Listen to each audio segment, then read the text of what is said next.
Hello everyone. इस video में हम देखेंगे आर्टिकल 17 के बारे में, जिसमें बताया गया है एबॉलिशन ऑफ अनटचेबिलिटी के बारे में, यानी कि छुआछूत की प्रथा का अंत कैसे हुआ। तो सबसे पहले हम देखते हैं introduction about article 17। Article 17 of the Indian constitution abolishes the practice of untouchability in India. It is a part of fundamental rights under the right of equality, article 14 से लेके 18 तक। ओके, तो इसका मतलब ये है, सबसे पहले हमें ये जानना है कि आर्टिकल 17 कहता क्या है। तो यह स्पष्ट रूप से बताता है कि भारत में छुआछूत की प्रथा को पूरी तरह समाप्त कर दिया गया है अकॉर्डिंग टू आर्टिकल 17। और यह हमारे मौलिक अधिकारों को यानी फंडामेंटल राइट्स का एक हिस्सा है। जैसा कि हम जानते हैं, समानता का अधिकार, राइट टू इक्वालिटी, जो कि आता है आर्टिकल 14 से लेके 18 तक के अंदर। ठीक है, इसी में आर्टिकल 17 एक महत्वपूर्ण हिस्सा है। नेक्स्ट हम देखेंगे ऑब्जेक्टिव, यानी कि उद्देश्य क्या है आर्टिकल 17 का। To eliminate the caste based discrimination to ensure social equality and human dignity specially for the schedule caste.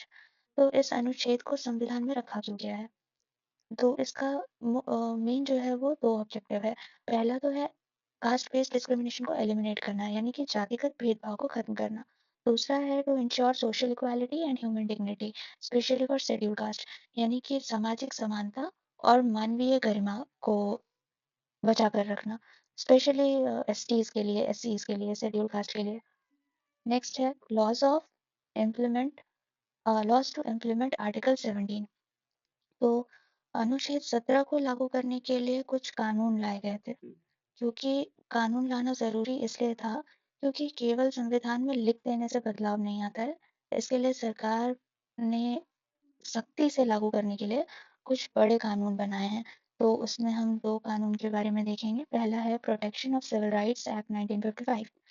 तो इसके अंदर क्या है, it punishes the practice of untouchability. तो यह कानून छुआछूत को प्रैक्टिस करने वाले लोग के लिए सजा और जुर्माना वगैरह है तो उसका प्रावधान करता है। दूसरा है हमारा SC/ST prevention of atrocities act 1989। तो इसके अंदर क्या है, it prevent atrocities and discrimination against SCs and STs। तो यह कानून जो है, यह अनुसूचित जाति और अनुसूचित जनजाति के लोगों के खिलाफ होने वाले किसी भी प्रकार के भेदभाव या अत्याचार को रोकने के लिए बनाया गया है। तो थैंक यू।